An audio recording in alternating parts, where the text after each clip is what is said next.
வணக்கம், welcome to mango city kitchen. Friends பாருங்கள், இந்த கண்ணுக்குட்டி லாஸ்ட்டு ஃப்ரைடே எங்கள் வீட்டுக்கு வந்துருச்சு. ரொம்ப சின்ன கண்ணுக்குட்டிங்க, காத்தாலே வந்துருச்சு. எல்லா மாடுகளும் எங்கள் வீட்டு பக்கம் காத்தால வரும், நாங்கள் வாழைப்பழம்லாம் கொடுப்போம். அது மாதிரி இதுவும் சேர்ந்து வந்துட்டு எங்கள் வீட்டுக்குள்ளே வந்துருச்சு. வந்துட்டு போக மாட்டேன்ருச்சு. பிறகு வீட்டுக்குள்ளே கூப்பிட்டு அதுக்கு நாங்கள் வாழைப்பழம் அகத்திக்கீரையெல்லாம் கொடுத்து வச்சுருந்தோங்க. அப்புறம் வெள்ளிக்கிழமை அதுவும் வந்திருக்குது பசுமாடு. அதுக்கு மஞ்சள் குங்குமம் வச்சு சாமி கும்பிட்டுக்கிட்டாங்க. ரொம்ப குட்டி. வாழைப்பழம் மட்டும்தான் நல்லா சாப்பிட்டுச்சு. அதுக்கு பெரிய மாடுகளுக்கு நாங்கள் எப்பொழுதுமே அகத்திக்கீரை கொடுப்போம். அது கொஞ்சம் கொடுத்தோம்.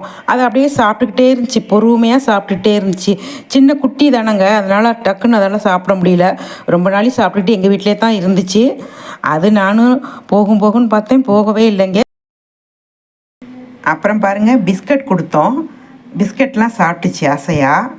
சரி, ரொம்ப கொடுக்கக்கூடாதோ என்னமோன்னு நிறுத்திட்டோம்.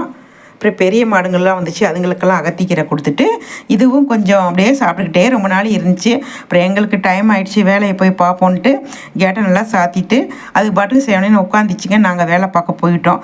அப்புறம் ஒரு 2 மணி நேரம் கழித்து வந்து பார்த்தா அது பாட்டுக்கு சேவனின்னு உட்காந்துருந்தது. அப்புறம் எங்களை பார்த்தோன்னே எந்திரிச்சிருச்சு. சரி, போகும் போல இருக்குது வீட்டுக்கு அப்படின்னு சொல்லிட்டு நாங்கள் கேட்டை திறந்து விட்டால் போகவே மாட்டேங்குது. நானும் சரி போகும்னு நானும் கொஞ்ச நாள் நிறுத்திக்கிட்டு கையை காமிச்சு பார்க்குறேன், போகும்ன்ட்டு போகவே இல்லை. சரி, இது சரிப்பட்டு வராது, நம்ம மல்லு கட்டி வெளியே அனுப்பிட்டா எங்கேயாச்சும் காணா போயிடும், யாராச்சும் தூக்கிட்டு போயிடுவாங்கன்ட்டு மறுபடியும் கதவை சாத்தி வச்சுட்டேன். சரி, வீட்டுக்குள்ளேயே இருக்கட்டும் அப்படின்ட்டு. அதுவும் வீட்டுக்குள்ளேயே சாப்பிட்டுட்டு சேவனேன்னு உட்காந்துக்கிச்சு. அப்புறம் கொஞ்ச நாளைக்கு தூங்குச்சு. அப்படியே நாங்கள் வீட்டுக்குள்ளேயே விட்டுட்டோங்க. ஏன்னா நம்ம ஓனரை பிடிச்சி நம்ம கொடுத்துர்லாம் அப்படின்னு சொல்லிட்டு. லாஸ்ட் இயர் அப்படி தான் ஒரு வெள்ளை கண்ணுக்குட்டி குட்டியோண்டு அதை கடத்தி கொண்டு போயிட்டாங்க தீபாவளி டைமில். அந்த மாதிரி கடத்தி கொண்டு போய் அதாவது மட்டனுக்கு யூஸ் பண்ணிக்குவாங்களாம். அப்புறம் ரொம்ப மனசே கஷ்டமாக போச்சு. ஆனால் அந்த கண்ணுக்குட்டியை நாங்கள் கண்டுபிடிச்சிட்டோம். ஃபேஸ்புக்கிலலாம் போட்டு கண்டுபிடிச்சி எங்கள் பால்காரருடைய கண்ணுக்குட்டி தான் அது, அவங்கள்ட்ட ஒப்படைச்சிட்டோம். சரி, அது மாதிரி இதையும் விசாரித்து பால்காரர் ஒரு வழியாக பிடிச்சி அவங்கள்ட்ட நாங்கள் சொல்லிட்டோம். அவங்களும் வந்து கூட்டிகிட்டு போயிட்டாங்க, ஆட்டோவில் வந்து கூட்டிகிட்டு போயிட்டாங்க. அதையும் பாருங்களேன், இங்கே பாருங்களேன், மாட்டுக்காரங்க வந்துட்டாங்க. அது மாட்டுக்காரங்களை பார்த்துட்டு ஓடுது, பிடிக்க வர்றாங்கன்னு தெரிஞ்சுக்கிச்சு. அந்த மாட்டுக்காரரே எங்கள்கிட்ட, உங்கள் வீடு ரொம்ப பிடிச்சிருக்குங்க, வரவே மாட்டேங்குது அப்படின்னு சொன்னார். நான் வருங்க போன்னு சொல்கிறேன். அதுவும் இன்னொன்று சொல்லணும், நாங்கள் இந்த கண்ணுக்குட்டிக்கு வந்து கௌரின்னு பேர் வச்சுருக்கோம். அப்புறம் அவங்க வந்தாங்களா ஆட்டோக்காரர், அவர்கிட்டையும் சொல்லிட்டோம், கௌரினே கூப்பிடுங்க இதை அப்படின்னு சொல்லி. இங்கே பாருங்களேன், போகவே போகாது, அடம் பிடிச்சோம் உட்காந்திக்கிட்டு. சரி, லாஸ்ட்டாக போகுதுன்னு நாங்கள் ஒரு வாழைப்பழம் கொடுத்து விட்டோம். அது சாப்பிட மாட்டேங்குது, அவ்வளோ கோவம் வருது. கூட்டிகிட்டு போகிறாங்களே எங்கள் வீட்டை விட்டு. அங்கே பாருங்களேன், போகாது, உட்காந்திக்கும். சின்ன பிள்ளைங்க எப்படி அடம் பிடிக்கும் அதே மாதிரி உட்காந்திக்கும். அது என்னமோ தெரியல, எங்கள் வீட்டை விட்டு போகவே மாட்டேன்ட்டுச்சு. எங்களுக்கு மனசே இல்லை. நம்மளே வச்சுக்கவா முடியுங்க, ரொம்ப சின்னது. கோவமாக அந்த பழத்தையும் சாப்பிட மாட்டேங்குது, வச்சு அமுக்கி விட்றாங்க. நாங்கள் பழம்லாம் வாங்கி வச்சுருப்போம் மாடெல்லாம் வந்தால் கொடுக்கறதுக்கு. அங்கே பாருங்க, போகவே போகாது, மல்லு கட்டி அழைச்சிட்டு போவாங்க. தூக்கிட்டு தான் போவார், வராது. தூக்கி கொண்டே ஆட்டோக்குள்ளே வச்சு மல்லு கட்டி கூட்டிகிட்டு போயிடுவார். வாழைப்பழத்தை காமிச்சு ஆட்டோ வரலும் கூட்டிகிட்டு கொண்டே விட்டாச்சு. அங்கே 2 மாடு இருக்குது பாருங்கள், அதுங்களும் வாழைப்பழத்துக்காக நிற்கிதுங்க. காலையில் வந்துடுங்க எல்லாமே, ஒரு 10 மாடு போல் வந்துடும். அழகாக வாழைப்பழத்தை சாப்பிட்டுட்டு போயிடுங்க எல்லாம்.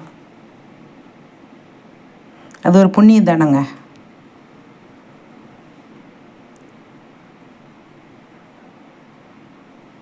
நாங்களும் வேலையை பார்த்துட்டு வெளியே வந்து பார்ப்போம், என்ன செய்யுதுன்னு.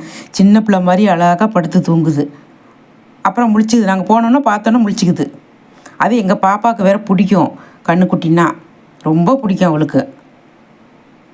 இதாக கிளம்பிடுச்சு, எடுத்துகிட்டு போகிறாங்க, கூட்டிகிட்டு போகிறாங்க. அவ்வளோதான் போயிடுச்சு கண்ணுக்குட்டி. கண்ணுக்குட்டி போயிடுச்சுன்னு நினைக்கிறீங்களா?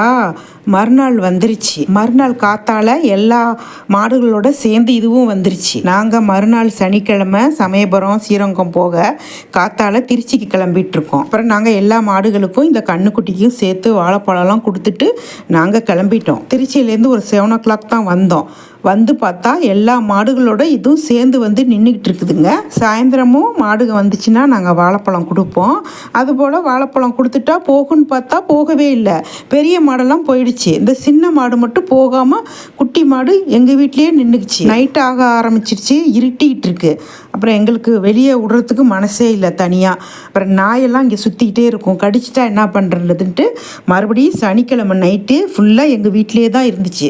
கட்டி போட்டோம். செவனேன்னு கத்தலை கொள்ளலை, அது பாட்டுக்கு வாழைப்பழத்தை சாப்பிட்டுக்கிட்டு அது பாட்டுக்கு படுத்துருந்துச்சுங்க. பிறகு ஞாயிற்றுக்கிழமை காத்தால் நாங்கள் ஃபோன் பண்ணி வர சொன்னோம்.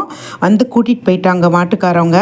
மாடை இப்படியே அவுத்து விட்டுறீங்கன்னு கேட்டோம். இல்லை மழை வந்துருச்சு, கோடை மழை வந்துருச்சு, அதனால் வயலில் எல்லாம் தண்ணி இருந்துச்சுன்னு அவுத்து விட்டோம், இது வந்துடுது அப்படின்னாங்க. சரி அம்மா மாடு கத்திக்கிட்டே இருக்குமேன்னு. அம்மா மாடு இல்லைங்களா, எங்களுக்கு ரொம்ப கஷ்டமாக போயிடுச்சு. அவங்க சும்மா வளர்க்குறாங்களாம், ஆடெல்லாம் வளர்க்குறாங்களாம், அது கூட இதையும் சேர்த்து வளர்க்குறேன் நாங்கள்.